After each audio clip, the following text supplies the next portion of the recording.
Brestoise, le chassé-croisé entre les Haussiens et les Juilletistes et les Haussiens démarre et le troisième numéro d'À la plage revient également.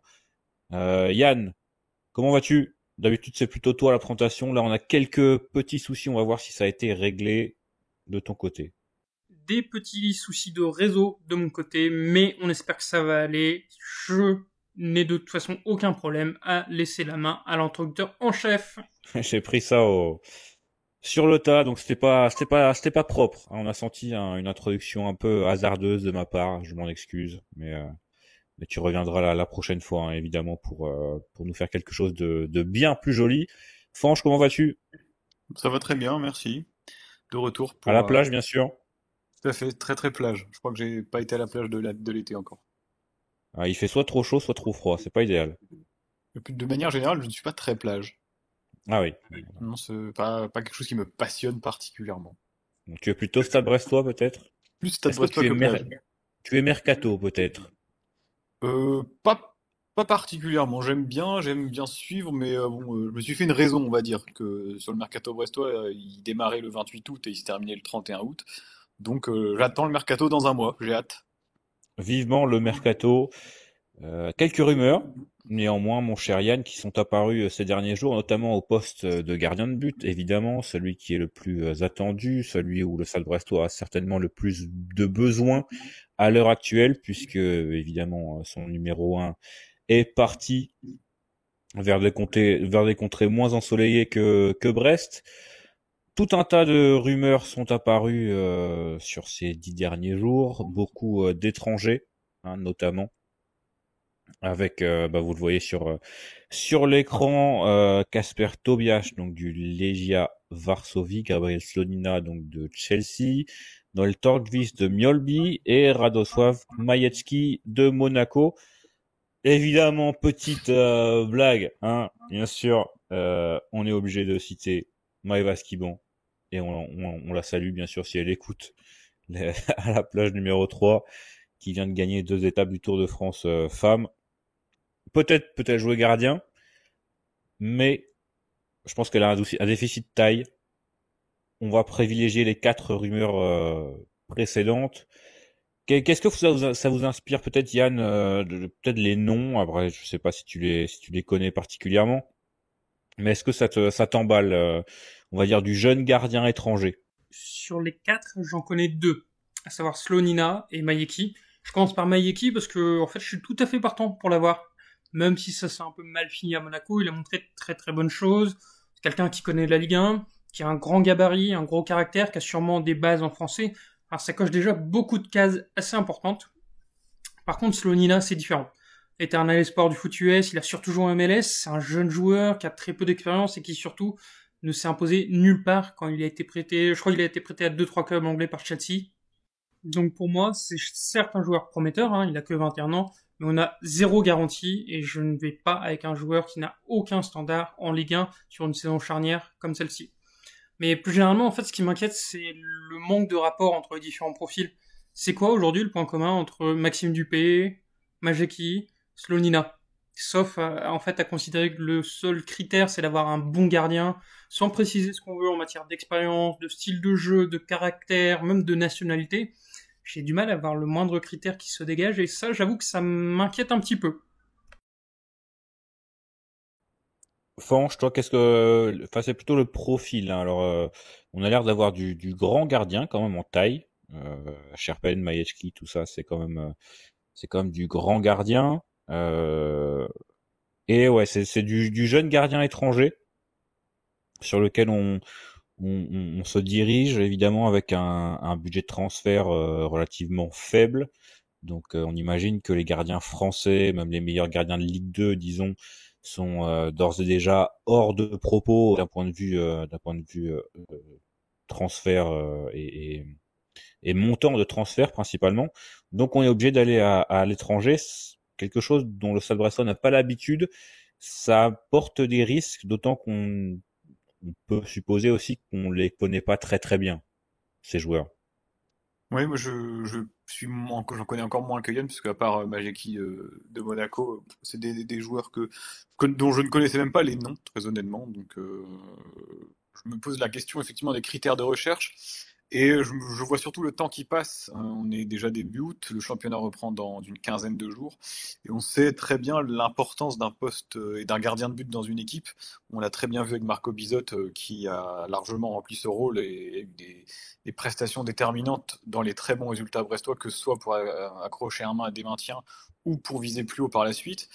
Si je prends une échelle un petit peu inférieure, lorsqu'on était en Ligue 2, on avait aussi un bon gardien avec Gauthier Larsonneur qui a su faire des différences. C'est un poste qui est crucial. Et vu le temps qui passe, moi je serais plutôt parti. Alors c'est peut-être la rumeur la moins insistante, en tout cas celle sur laquelle on a moins d'infos, sur Maeki, parce que c'est un gars qui connaît la Ligue 1, qui certes a été coupable de boulettes, notamment l'année dernière, je pense à une contre Toulouse avec Monaco, mais qui reste un gardien pour moi relativement fiable, qui a de l'expérience et qui présente à l'heure actuelle peut-être moins de risques que les trois autres cités. Et dans cette logique de reconstruction d'une colonne vertébrale, c'est vers lui que je serais parti. Et les autres, je les connais pas du tout. Je vais pas inventer un avis que je n'ai pas. S'ils sont pistés, c'est certainement des gardiens prometteurs, je n'en doute pas. Mais effectivement, je suis d'accord avec ce que disait Yann tout à l'heure. C'est quelle est la ligne directrice, quelle est la clé de lecture en fait et de recherche entre tous ces gardiens, du jeune gardien étranger, du gardien de seconde partie de Ligue 1, du gardien remplaçant en Ligue 1 comme Dupé. On entend parler de Lafont, d'Mpogo. Après, tous les noms qui sortent dans la presse ne sont pas nécessairement non plus des noms qui ont été véritablement pistés. On connaît un petit peu la manière dont fonctionne un mercato avec les bruits d'agents, etc. Mais voilà, mon avis c'est ça, c'est que Majeki est peut-être celui qui le présente aujourd'hui. Je dis pas que c'est le meilleur gardien, mais en tout cas celui qui présente peut-être le plus de certitude. Et je verrais son arrivée d'un bon œil si jamais c'était lui qui venait à signer. Il y avait également Dan Peretz du Bayern qui avait été cité. Je pense que Dan Peretz et Scherpen, c'est les deux noms sur lesquels on peut confirmer que le Brest était intéressé, en tout cas de notre côté. Donc, quelques broutilles donc sur les quatre noms. Kasper Tobias, donc qui est gardien du Legia Varsovie, qui est le capitaine de la sélection espoir polonaise et qui est donc le titulaire de la sélection espoir. Gabriel Solina, donc qui joue à Chelsea, qui était un ancien très très gros espoir. Je crois qu'il a démarré en MLS à 16 ans. Et puis ça se passe pas très bien depuis qu'il est arrivé en Angleterre. Il a été prêté à droite à gauche et je crois que ça ne se passe pas très très bien. Noah Tornvist, donc qui joue à Mjölby, qui est leader de Allsvenskan, le championnat donc de Suède où il a le meilleur pourcentage de tirs arrêtés. Son équipe qui crée la surprise et qui est en tête actuellement du championnat suédois. Et donc Majecki, donc qui est arrivé il y a quelques années à Monaco pour 6 millions d'euros quand même du Legia Varsovie et qui représente aussi une école polonaise du gardien de but qui est assez qualitative avec les Bulka, les Fabianski, les Szczęsny et compagnie. Ça reste une belle école du gardien de but en Pologne, donc à ce niveau-là, on peut penser que même si à Monaco ça s'est pas bien passé, ça fait quand même beaucoup de gardiens qui essayent Monaco et ça se passe pas très bien, donc ça vient peut-être pas des gardiens non plus. Je suis pas si tranché que ça sur le mal passé à Monaco. Honnêtement, il y a eu du bon, il y a eu du mauvais, mais il y a eu du bon quand même, globalement. Et il a été titulaire, mais ils ont quand même racheté un autre mec pour prendre sa place de titulaire, donc c'est qu'ils étaient pas satisfaits. Si je me trompe pas, en fait, il prend la place de Philippe Kuhn en cours de saison. Après, il finit la saison très bien, la saison suivante titulaire. Et je crois que c'est en décembre, il se blesse. Après, il a un peu de mal à revenir. Du coup, Philippe Kuhn qui est titulaire, mais tout le monde sait que c'est pas une garantie. Mais qui c'est très loin de la catastrophe perpétuelle qu'était Philippe Kuhn. Donc, Remercions honnêtement, Philippe Keun pour son match contre Brest quand même, très Oui, c'est important. vrai. Ami du club. Ami du club, mais loin du club. Ah oui, surtout loin du club. Mais c'est vrai que pour Monaco, le dernier très bon gardien monégasque, peut-être Subasic, mais ça et encore, ça remonte. Ça remonte. Est-ce que ça vous inquiète là, on est à 15 jours de la reprise, il reste deux matchs amicaux, mais en soi il en restera qu'un puisqu'il n'y aura pas de gardien demain enfin de nouveaux gardiens contre Naples ce dimanche. Est-ce que vous êtes inquiet par rapport au temps que ça prend, ou vous dites que de toute façon la saison reprend que dans 15 jours et même si on commence avec coup d'air les deux trois premiers matchs, c'est pas bien dramatique. Je sais pas comment vous vous positionnez là-dessus. Moi, mon avis rapidement, c'est que ça aurait été bien d'avoir le gardien et même important d'avoir le gardien le plus rapidement possible pour qu'il puisse prendre ses automatismes avec la défense pour attaquer le championnat en ayant déjà certaines certitudes. Particulièrement s'il est étranger. On sait quand même que le poste de gardien de but, ça demande beaucoup de communication, notamment avec avec sa défense. Et donc, ça me semble être important de connaître au moins quelques mots de vocabulaire pour essayer de diriger un peu même ta défense et plus généralement ton bloc équipe, hein, sur les coups de pied arrêtés. Voilà, t'as 2-3 mots à connaître. Donc, c'est vrai que ça aurait été intéressant quand même de l'avoir euh, le plus tôt possible pour qu'il puisse mettre en place, peut-être pas, voilà, des phrases, mais au moins des mots, des angles pour au moins que les deux parties se familiarisent entre elles, quoi. Et puis, ce qui est un peu agaçant, et où peut-être que certains vont dire qu'on râle pour rien, mais c'est que Marco Bizotte, il n'est pas parti comme ça du jour au lendemain sans prévenir. Ça fait des mois entiers qu'il a annoncé qu'il voulait quitter le club. Déjà l'été dernier, il voulait partir. Et il ne semble pas y avoir d'anticipation particulièrement efficace, en tout cas sur ce dossier, pour le remplacer. Moi, je m'attendais très honnêtement, peut-être de manière très naïve, mais qu'au moment où Marco Bizotte avait quitté le club, on connaissait l'identité de son remplaçant le jour même ou le lendemain, c'était fait, quoi. Et Marco Bizotte, ça va bientôt faire, je sais pas, j'étais en vacances, mais ça fait au moins 15 jours qu'il est parti à Aston Villa, et depuis, il n'y a même pas l'ombre d'une piste qui semble avoir pris plus de corps que ça. Là, on est sur des noms, des contacts éventuels, d'offres refusées, mais rien de bien plus précis, quoi. On a vu Maxime Dupé, qui semblait assez avancé, mais qui finalement avait préféré Metz, sauf que depuis Metz a pris un autre gardien. Donc honnêtement, je n'enterre pas totalement le dossier Dupé, je serais pas surpris qu'il arrive à Brest, et moi ça m'irait. Sinon, pour répondre à ta question, Fanch, je veux juste rappeler que Bizotte, quand il arrive, il joue contre Lyon, je crois que c'est 3 jours après, et il a une performance qui est assez ok. Alors oui, c'est pas optimal, mais je pense qu'on peut faire avec. Par contre, ce qui m'inquiète, c'est qu'en fait, j'ai l'impression qu'on concentre tous nos efforts sur ce dossier du gardien qui est certes prioritaire, mais qui est pas le seul. On a d'autres postes à combler, surtout s'il y a des départs. Et là, on a l'impression que ça n'avance pas parce que tout est bloqué sur le gardien. À propos de départ, Pierre Lesmelou, par où commencer pour Pierre Lesmelou, Il qui est toujours là. toujours là, toujours là effectivement, Alors que le à podcast à son grand regret probablement, oui, certainement, oui. peut-être le nôtre aussi. Ouais, ça, Ça, ça, ça vous ennuierait de voir Pierre Lesmelou partir? Non, personnellement, non. La question, c'est plutôt à quel prix, et visiblement, en fait, c'est sur ça que ça coince. On comprend que en fait, Brest serait même vendeur. C'est juste que Brest voudrait 6 millions, là où Lyon aujourd'hui ne veut pas lâcher plus que 5,5 millions. C'est pour ça que si on en croit l'équipe, Lyon aurait lâché l'affaire. Mais honnêtement, on n'est pas à l'abri qu'ils reviennent à la charge, surtout si c'est juste pour un demi-million de différence. Mais justement, on vous a interrogé sur le fait que Brest refuse mordicus de descendre sous ces 6 millions, et on voit quand même qu'il y a un vrai débat. On a 52% d'entre vous qui soutiennent le fait de ne pas descendre en dessous, 48% qui diraient qu'il faudrait peut-être lâcher, parce que c'est que un demi-million d'écart. Et c'est vrai que c'est un sujet de débat intéressant, honnêtement. Tout son temps, et je pense pas qu'il y ait vraiment de meilleure réponse qu'une autre, c'est juste une relation au risque qu'on est prêt à prendre, et quand nous, on n'a pas les données réelles, les chiffres réels, et aussi le niveau d'implication réelle de Pierre Lesmelou, donc en fait, on est obligé de se positionner sur des simples suppositions. Moi, Petit astérisque peut-être sur ce sondage potentiellement biaisé par les Lyonnais. oui, oui, je pense que avant que les Lyonnais se mettent la main sur le truc, on était plus sur du oui que un score nul. Mais pour répondre à ta question, Quentin, et bon, vous entendez, enfin, si jamais le podcast sur le départ de Lesmelou vient à sortir un jour, parce qu'il est prêt, il était déjà en ligne, hein, parce que nous, on avait anticipé son départ à Lyon, ça semblait en très bonne voie.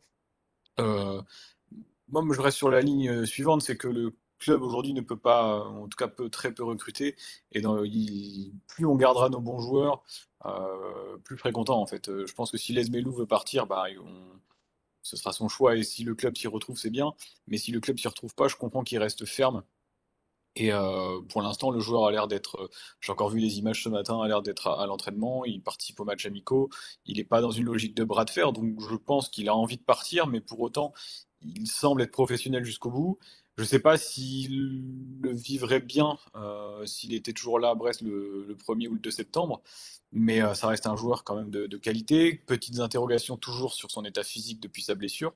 Mais si on devait perdre Mady Camara en plus de Pierre Lesmelou, ça ferait beaucoup. Pour l'instant, il n'y a pas de bruit pour Mady Camara, mais on sait que le mercato est encore long et qu'il y a des clubs anglais certainement qui vont se réveiller au bout d'un moment en disant mince, il nous manque du monde.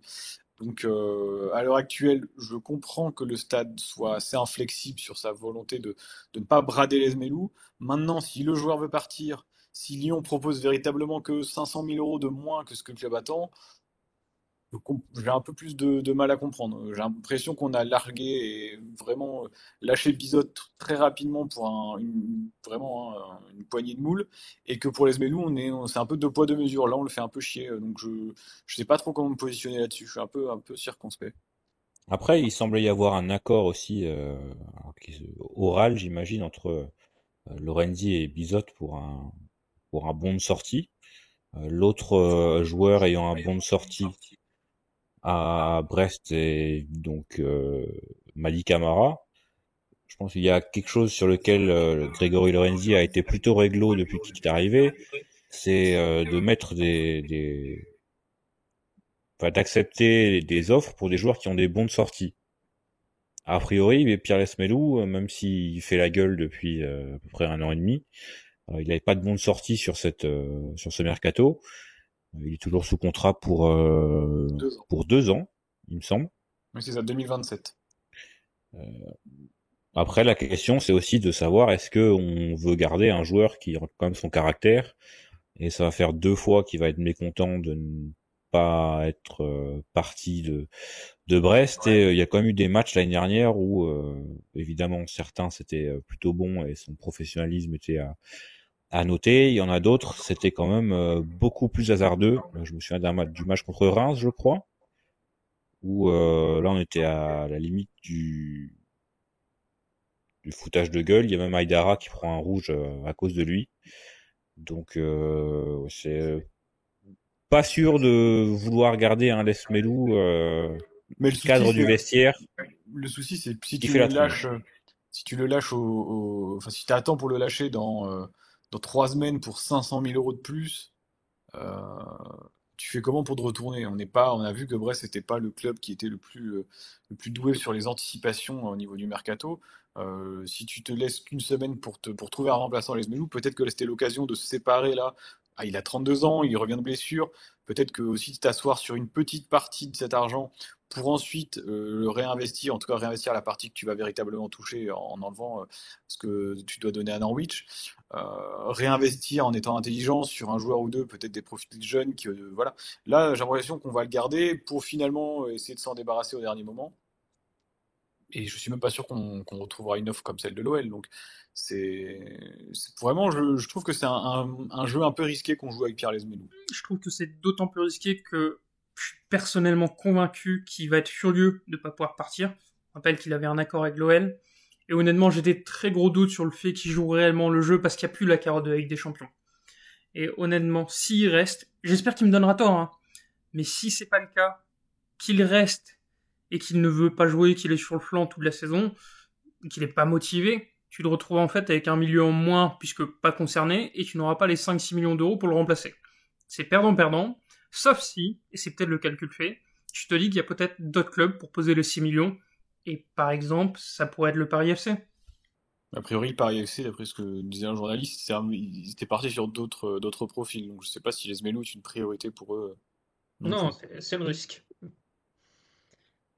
C'est le le risque, c'est risque. qu'en fait, ils se retrouvent avec plus personne, quoi. Tu vois, Lyon passe à autre chose. Rennes, ça semble être, je sais pas, peut-être que je me trompe, mais ça semble revenir, mais beaucoup plus comme un bruit d'agent et une petite forme de pression.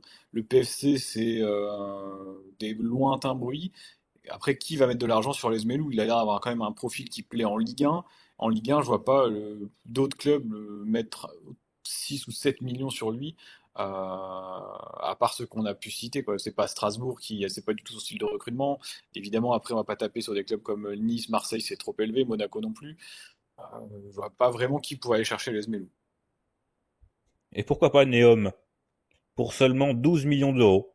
Vous avez un Lesmelou tout beau tout neuf, quand même très intéressant pour nos amis saoudiens. Mais surtout qu'eux aussi ont l'air de viser des joueurs assez jeunes. Oui, c'est ça. Ils ont pris la cadette aussi, et je crois que c'est plus le cas, donc Ligue 1, pas forcément jeune. Ouais, c'est ça, ouais. Le Bon, salaire de Zinzin pour Nathan Zézé. Et on ça l'a. rime. Zinzin, Zézé, on l'a. D'autres rumeurs, peut-être mon cher Yann. Ouais, il y en a peu, hein. La première rumeur, en fait, est en train de devenir officielle. C'est le départ de Abdoulaye Ndiaye pour Parme pour 8 millions d'euros plus 2 millions d'euros en bonus. Autant dire qu'il n'y a aucun regret, aucune chance que Brest puisse aligner 8 millions sur un défenseur central. Voilà. On ne sait pas si Brest va chercher un autre défenseur central d'ailleurs. Bon, en tout cas, L'autre. pas à ce prix-là. Enfin, j'aurais pas mis Non, 8 millions non plus sur Ndiaye, hein, que je sois non, c'est Brest sûr. ou un autre club d'ailleurs. L'autre rumeur, c'est l'attaquant de Monaco, Lucas Michel. Jeune attaquant de 20 ans, qui a environ 120 minutes en Ligue 1. Selon l'équipe, Brest serait intéressé pour un transfert, là où Metz et Nantes ne proposent qu'un prêt. Nantes, ça serait un prêt avec option d'achat. Honnêtement, je découvre son existence, donc j'ai pas d'avis. S'il signe, on aura un épisode de présentation pour le découvrir, mais aujourd'hui, pas d'avis. Non plus. Je connais pas. Je connais Non. pas, mais la filière est bonne. Le point est facile avec Cardona, ces joueurs qui peut jouer devant et à gauche, espoir à Monaco, ils savent pas trop quoi en faire, il fait des prépas, il joue des bouts de match, mais bon, ils savent pas trop quoi en faire. T'as envie de faire assez naturellement la comparaison, sans juger le sportif. Diallo, Fèvre, ça, généralement, c'est... Moi, je regrette un petit peu, juste pour revenir sur NDI, bah, effectivement, tu as raison, Quentin, le prix est trop élevé, hein, c'est évident, et que Brest peut pas. Mais ça restait quand même un joueur qui était sur une pente assez ascendante en termes de progression, une bonne mentalité, joueur qui avait déclaré son envie de rester à Brest, et un petit regret de ne pas le voir continuer. Défenseur gaucher, si je dis pas de bêtises en plus, on n'en aura pas cette année. Ça aurait pu faire vraiment un atout très intéressant dans la charnière brestoise, parce que Junior Diaz a l'air d'être un joueur très intéressant aussi, qui fait un bon début de prépa, mais Ndiaye il avait déjà un an d'expérience, la Ligue des Champions derrière.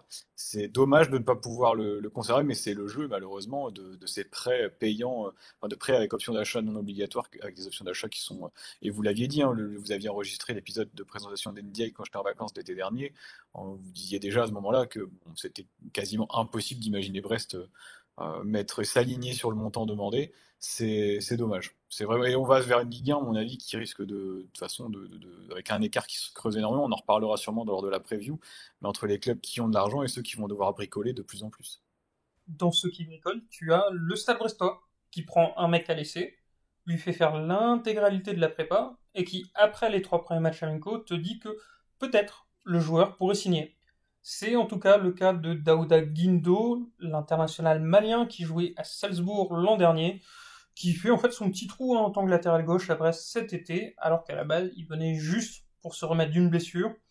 Est-ce que ça pourrait pas être la prochaine recrue, une signature, une opportunité pour occuper le couloir gauche, surtout en l'absence de Justin Bourgo qui ne revient toujours pas de ses blessures? Pour moi, je trouve que ça n'a aucun intérêt. Ah oui. Parce que moi, honnêtement, je le trouve assez intéressant sur ces amicaux et en plus, c'est côté pratique, ça nous permet d'avoir une doublure latérale gauche à moindre coût, a priori. Il faut voir le salaire. Enfin, on est quand même sur un poste où on a Loco qui revient d'une longue blessure, quasiment un an.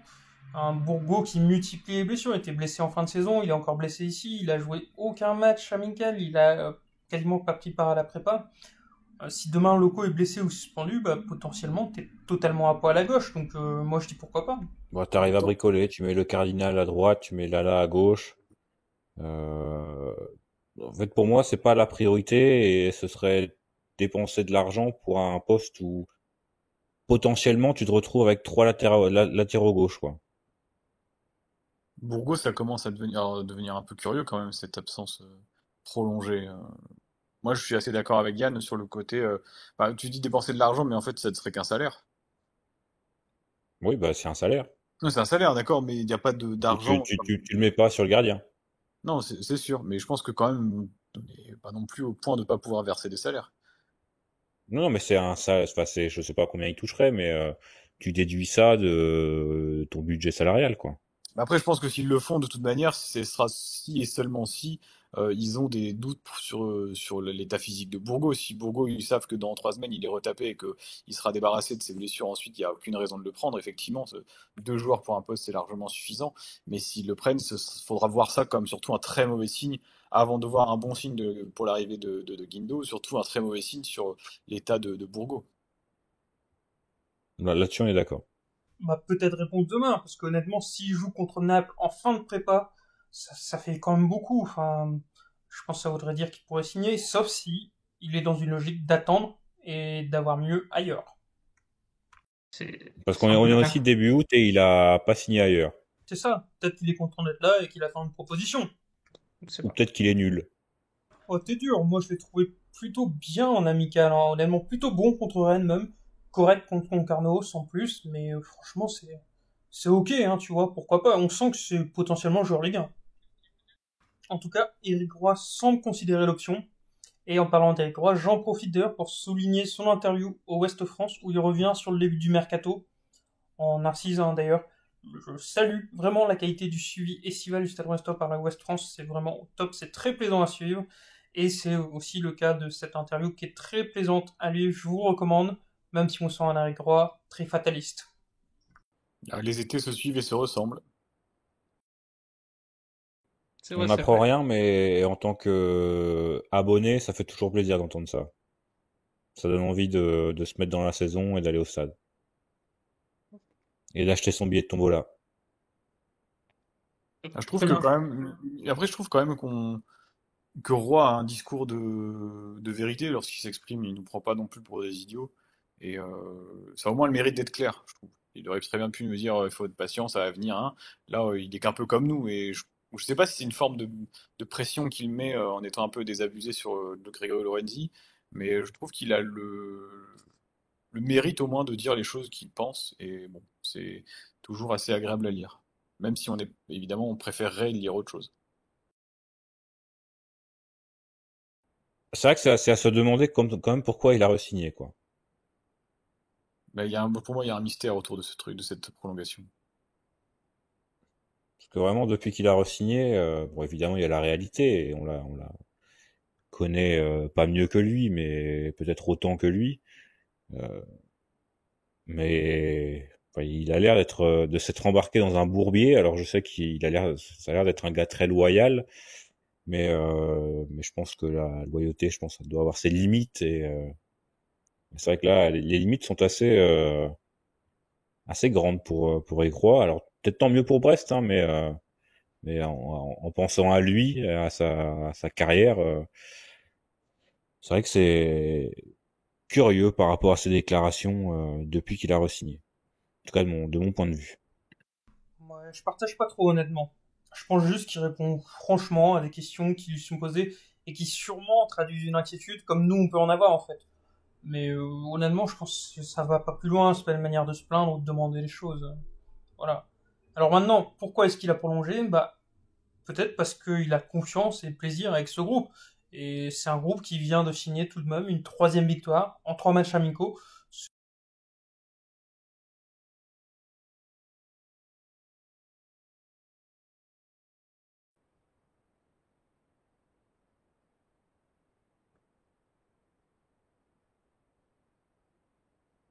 Passons aux amicaux, justement. Brest a joué et gagné son amical face au Havre.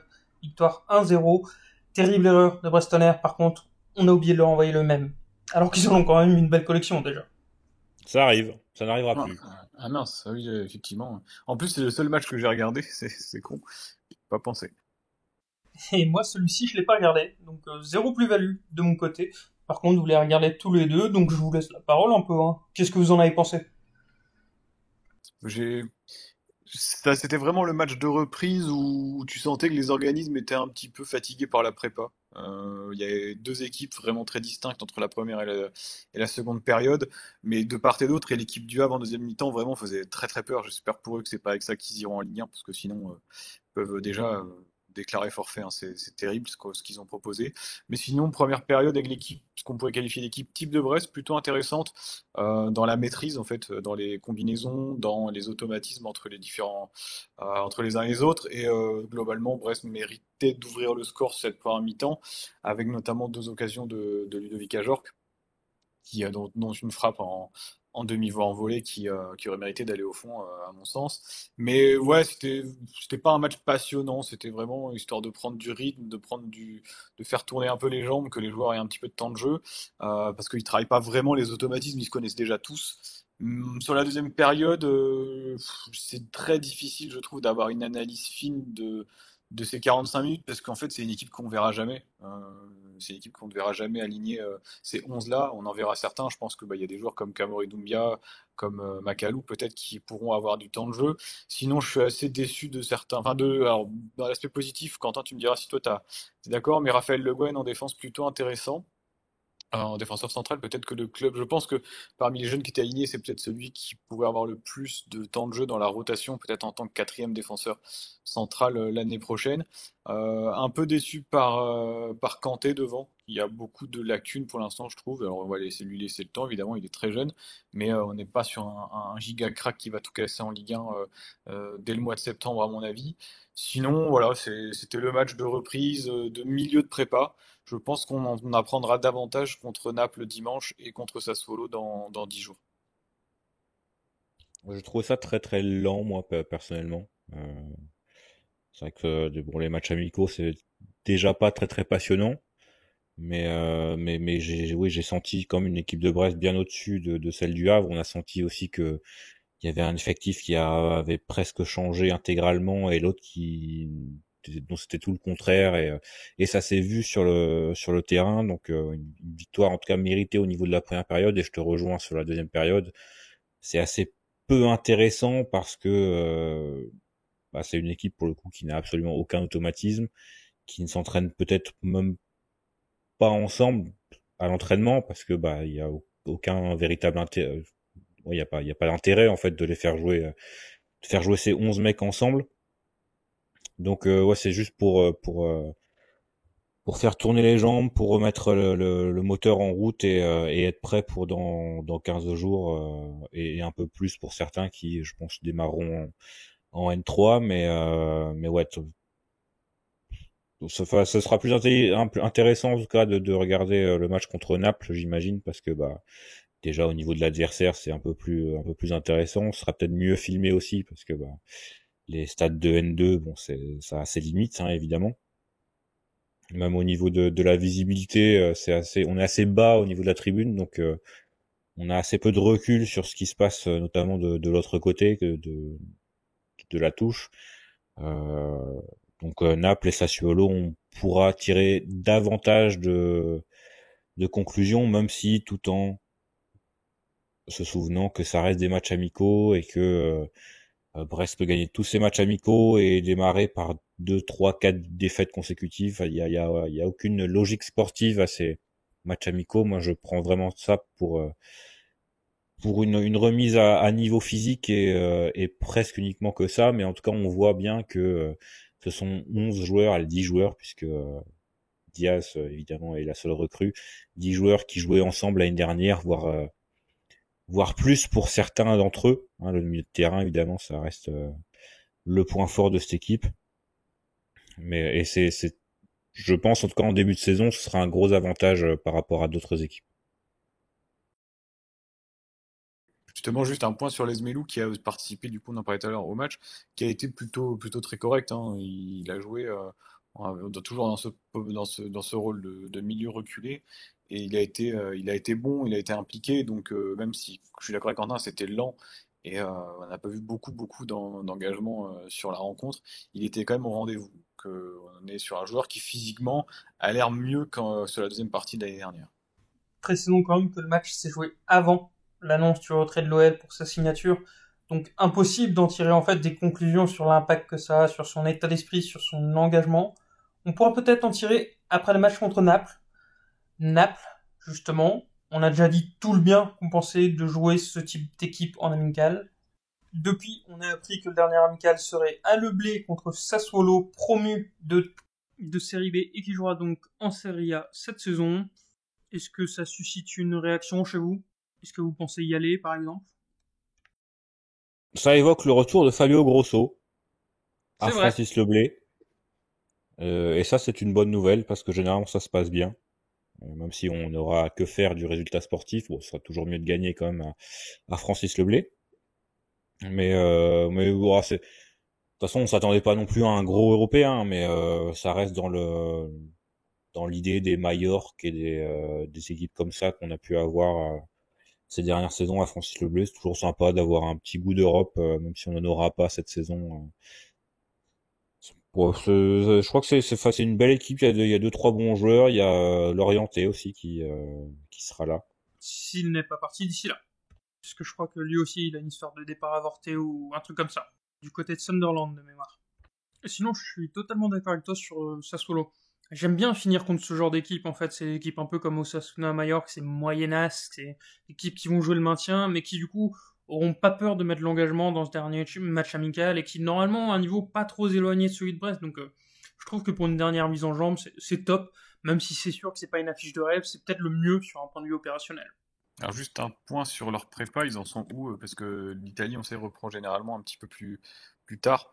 Je regarde ce qu'ils ont fait en termes de matchs amicaux jusqu'à présent. Ils ont joué 2 matchs simplement pour l'instant. Et 2 matchs qu'ils ont gagné 5-0 et 3-0 contre des équipes de division inférieure en Italie. Donc je pense qu'ils auront une prépa un petit peu moins avancée que la nôtre lorsqu'on les jouera, de toute façon, parce ils reprendront plus tard. Donc il faudra peut-être pas non plus tirer trop d'enseignements. Ils jouent contre Empoli mardi. Donc voilà, prendre ça en considération. Ouais, après ils reprennent le championnat le 23 août contre Naples. C'est finalement qu'une semaine d'écart par rapport à nous, on reprend le 17, donc ça va. Non, ça reste crédit, ça reste ok. Je crois que Bon. quand on affrontait les Espagnols, il y avait 2 semaines d'écart. Ouais, c'est ça. C'était un peu moins pertinent du coup. Juste un peu trop cher.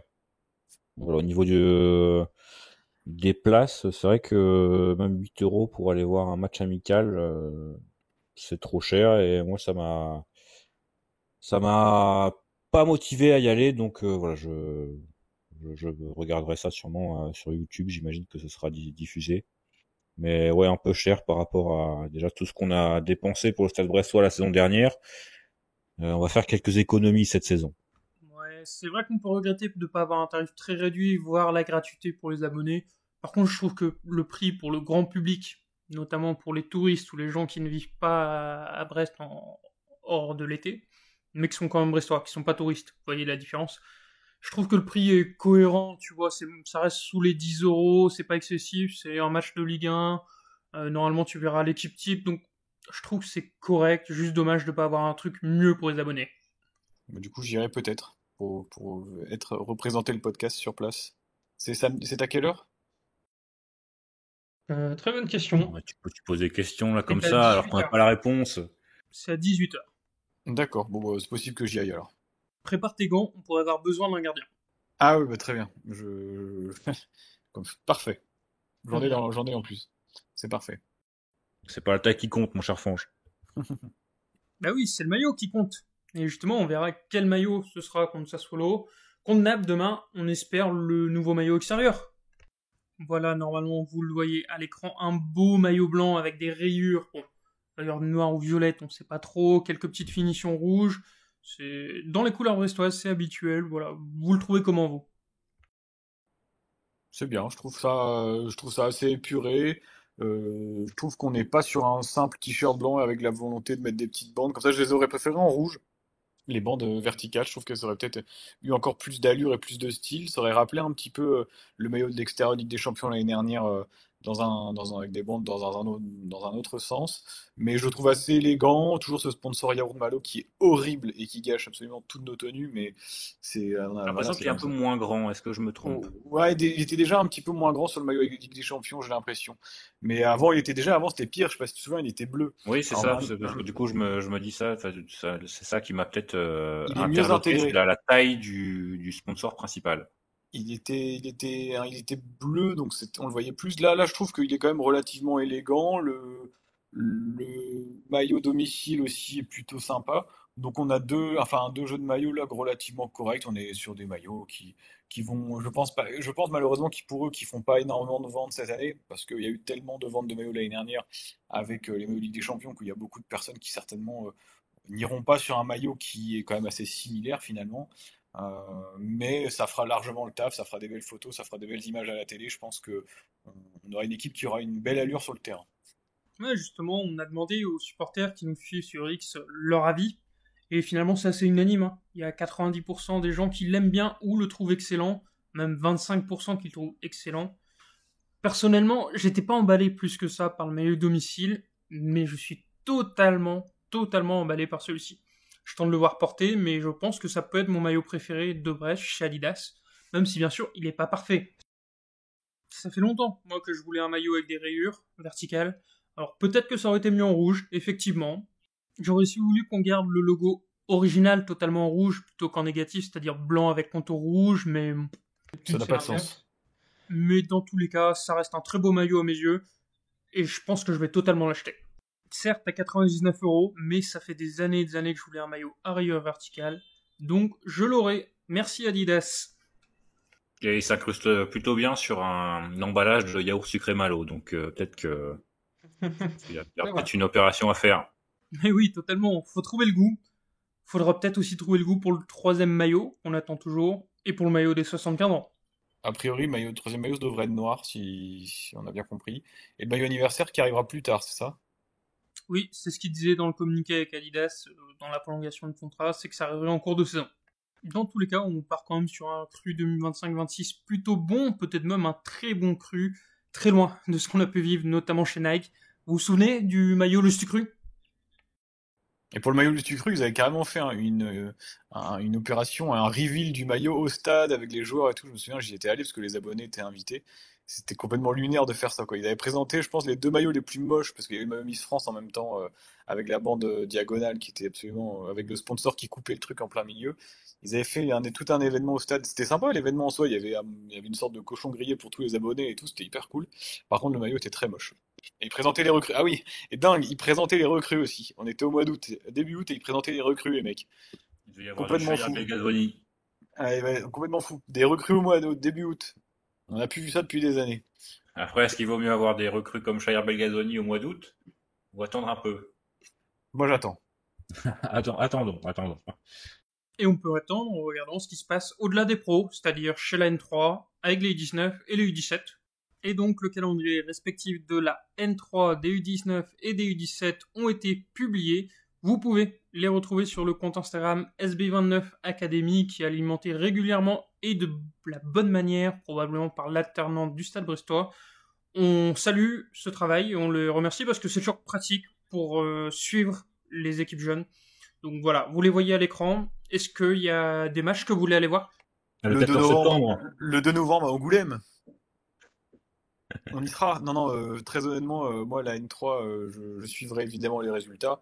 On était allés, Quentin, Ensuite, quelques fois ensemble voir des matchs quand c'était juste avant ou les matchs de Ligue 1, tu sais, parfois à 18h le samedi. Mais je suivrai ça avec intérêt, bien sûr, notamment les jeunes. Après, bon, je pense pas que j'irai régulièrement au match non plus, quoi. peut-être le 6 septembre.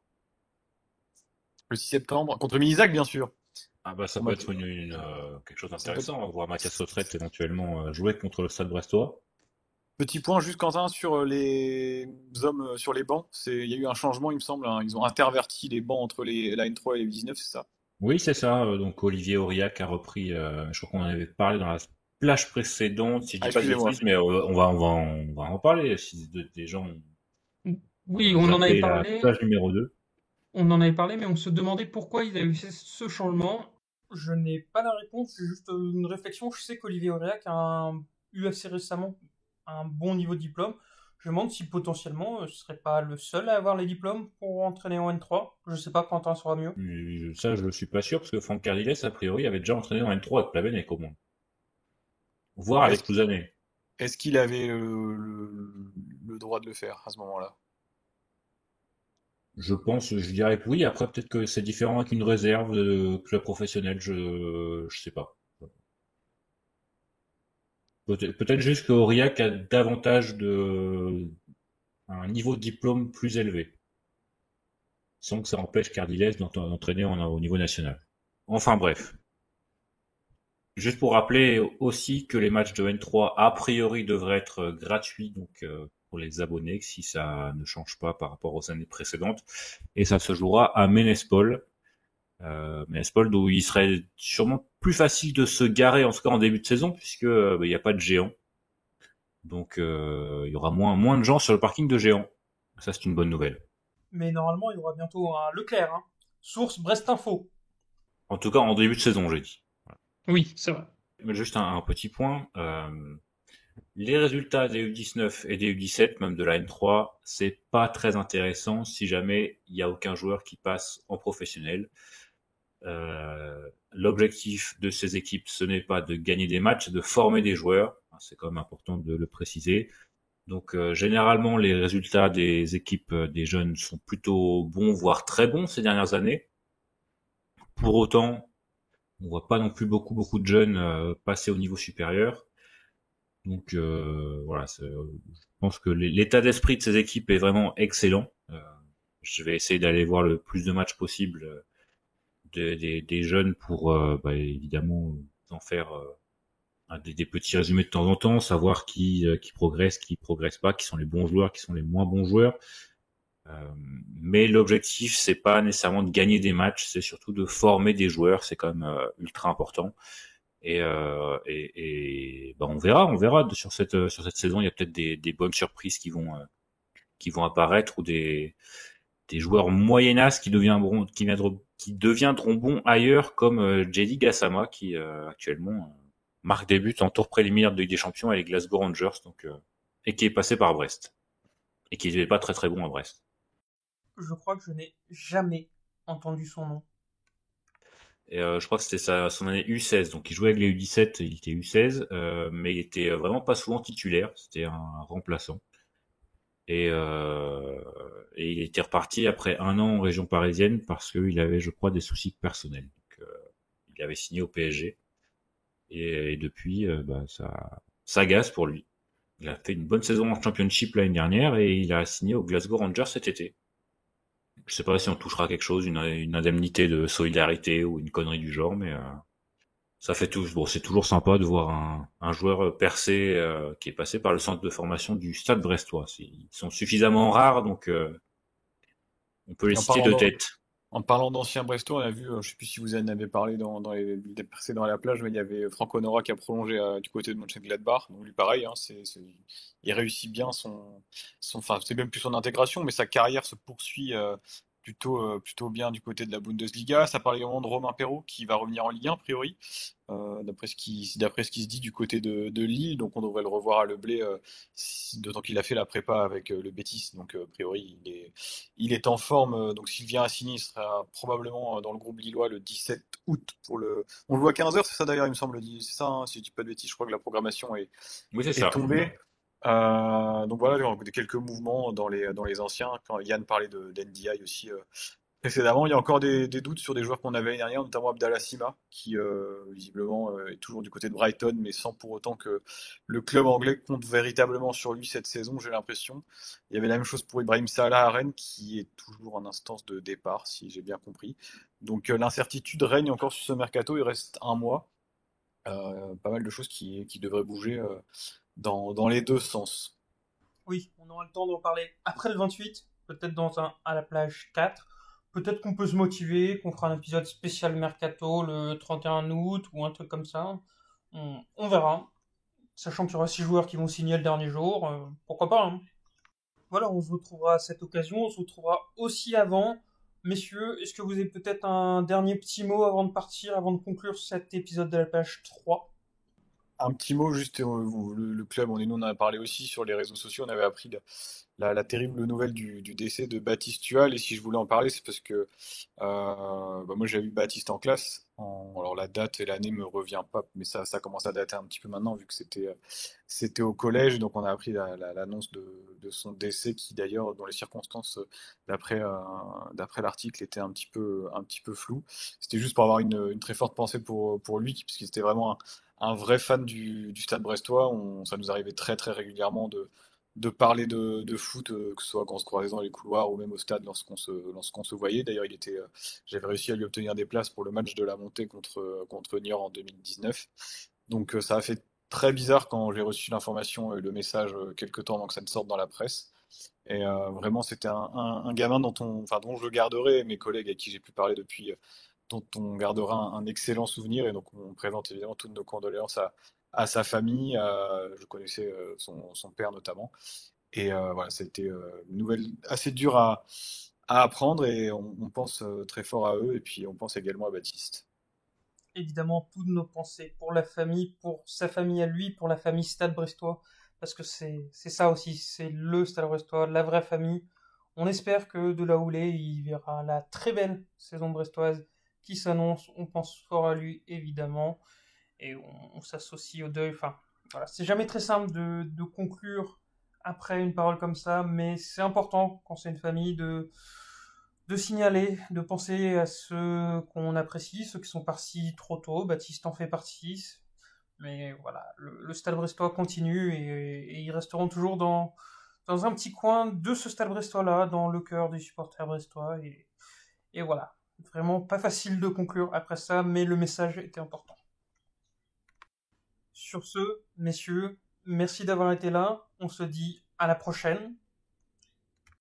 Donc, au prochain épisode, on est une recrue autour de laquelle on pourrait discuter. Ça pourrait être bien. Bon, un maillot, c'est bien un maillot. Un maillot, c'est bien, ouais. Un gardien, Ouais, c'est bien aussi. ne soyons pas si optimistes. Allez, Canavo. Salut. Salut.